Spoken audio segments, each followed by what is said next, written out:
it's also true that the State Department email system was hacked by the Russians. Yeah. So it's not as if, and that's a serious concern, and that's, and obviously she would be concerned to make sure her email server was secure, but it's not as if that didn't happen at state. That would seem to elevate the concern, right? That if the State Department's email could be hacked, then her email could be hacked more easily, no?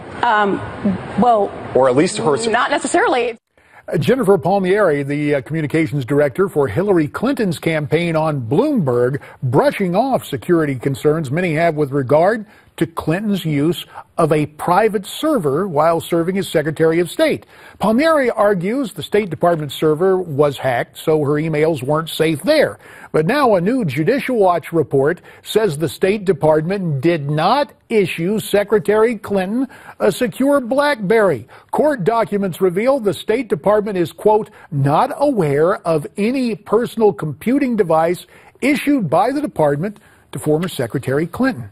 For more on this, joining us via Skype, the Director of Research and Investigations at Judicial Watch, Chris Farrell. Chris is checking in from the nation's capital. That's also where my old Capitol Hill colleague, former United States Congressman Bob Walker of Pennsylvania, checks in. So, Bob, we just heard from Jennifer Palmieri. What do you have to say about what she said on Bloomberg? Well, I mean, look, this is really bad. If they can hack into the secure networks of the State Department, the chances that they're able to hack into a bathroom-located server are pretty good. And as Michael Hayden, I think, was quoted yesterday as saying, one of the things that any intelligence operation would want to have is information of a foreign minister. Chris, why didn't the State Department issue a secure device to the Secretary of State? Did she not ask for one?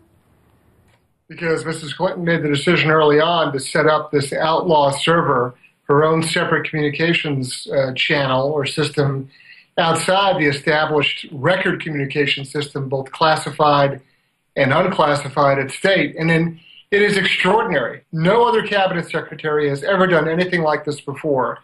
And frankly, it is the act itself poses a vulnerability, and what we're looking at now, based on what's already been documented by the intelligence community, the IG, is what really amounts to a national security crime investigation. Bob, I just have to ask you again, because we heard Chris talk about this being unprecedented. You spent a lot of time on the Hill, first as a staffer, then a 20-year member of Congress. You've been in Washington, you know history. Is this the first time, to your mind, you've ever seen anything resembling this? I've never seen before somebody who consciously decided that their personal interest was more important than the national security. Now, this is something where I've been a part of the intelligence community now for the last 18 years, working on the board of a company that is deeply into the intelligence world. This is something that everybody who's in that world understands, that you don't deal with classified information the way in which you would deal with your own personal emails.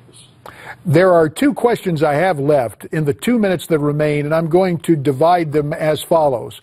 Chris Farrell, legally, what kind of jeopardy does Mrs. Clinton find herself in? And then Bob will come back with a political angle. But Chris, to you on the legalities of the situation and what may await Mrs. Clinton. It's a very grave national security matter. Like your colleague in the intelligence world, I was a special agent of Army counterintelligence, and I've conducted investigations on exactly these matters. I was also a special security officer. I ran a SCIF. I know about compartmented information and how it's handled and transmitted. The facts that were now being unraveled day by day point to national security crimes beyond anything which General Petraeus had to deal with.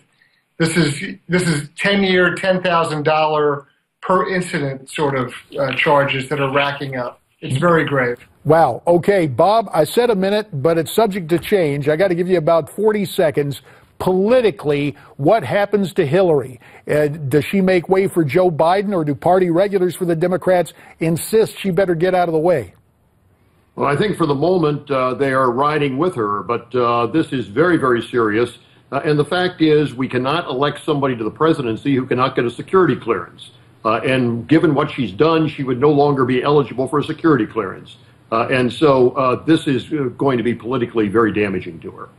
Well, we will keep our eye on what happens in terms of the political equation. And Chris Farrell, as you and your colleagues at Judicial Watch continue to hold people to legal account, we'll likewise keep an eye on that. Gentlemen, to you both, you have our thanks.